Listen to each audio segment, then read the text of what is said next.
Becoming a YouTuber isn't as easy as some people think, so in this series we are going to deep dive into how to become a YouTuber. Step 1. Pick your niche. Here we go!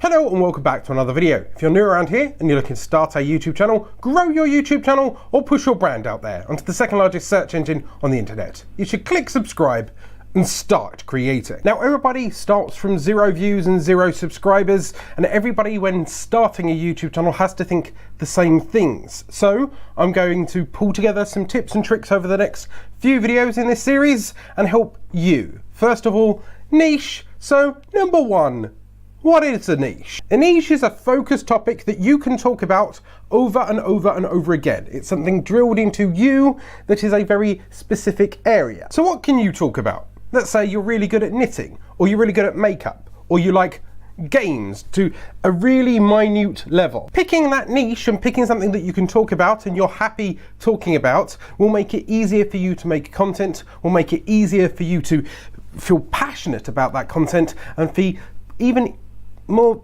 entertaining to drill down further into it when you start ripping it apart. If you can't see yourself talking about something for 3, 4, 5 years running, if you can't express your nerdiness and love of that specific thing, then maybe that's not the niche for you and you need to reflect and think more. 2, within that niche, you need to think of your long-term goal. Now, the whole I just want to be famous and rich, fine, that is a goal, but how are you going to get there and how are you going to achieve that? Alternatively, your long-term goal could be to help introduce people to anime, or help teach people how to YouTube, or how to grow a business.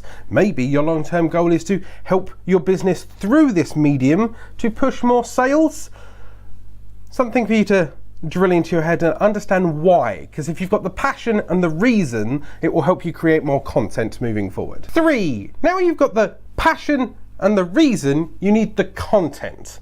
Now for this, I suggest that you get a notepad and you write down the top 20 things that you'd love to have asked yourself or someone within that niche, in that hobby, the top 10 questions that you would like to have asked them when you first got started. This will be the basis of your original content. This could be the start of your evergreen and your frequently asked questions honeypot of traffic. These are things that people need to always be asking and searching for, so go and do your keyword research. But for me, it was stuff like how to create a custom channel URL, how to upload to YouTube, how to trim videos, how to change your channel name. If you're going generalized, for you it could be things like how to tie a tie, how to tie your shoes, should you vaccinate your kids, should you vaccinate your dogs, how to fall asleep quickly, how to apply makeup, how to do lip gloss, what's the best type of lip gloss, Kylie Jenner versus blah. These frequently asked questions will help you get known as an expert or someone knowledgeable within that niche to get you started. And then once you're associated with that niche and you look at my face and you know that I'm here to educate you in YouTube and social media tips,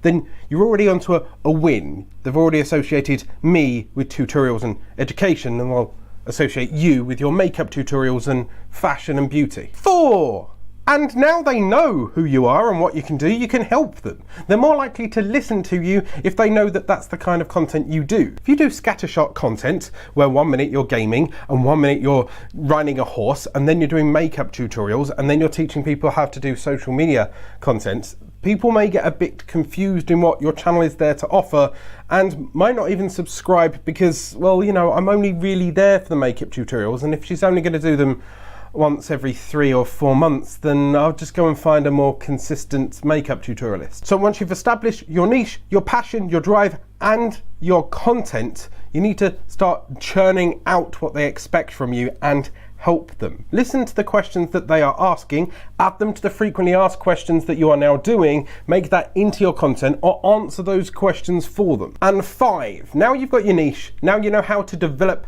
your niche, and because you understand your niche, you know how to brand yourself, you know the length of the videos that you need to have, you know the thumbnail specific style that other creators are using that you can possibly echo, right? Once you've got all of that, you need to pay attention to your search engine optimization. That is something that I will cover later on in this series, so check out the little playlist up here, hit that subscribe button so you don't miss it. But you need to be focusing on your titles, your descriptions and your tags, and making sure they are relevant. Make sure they are relating to other videos that that you do, maybe even put links in there so you can share traffic between them. Once you know the niche, you know the keywords that people look for in the titles. So start using those more often. Start using that emotive language. Start hooking them in that way. Once you know your niche, you'll need to start accumulating content ideas and equipment. And that's what we're going to talk about in the next part of this series. Hit that subscribe button to watch that video, hit the notification so you don't miss it, and check out the playlist here. Go out there, start creating.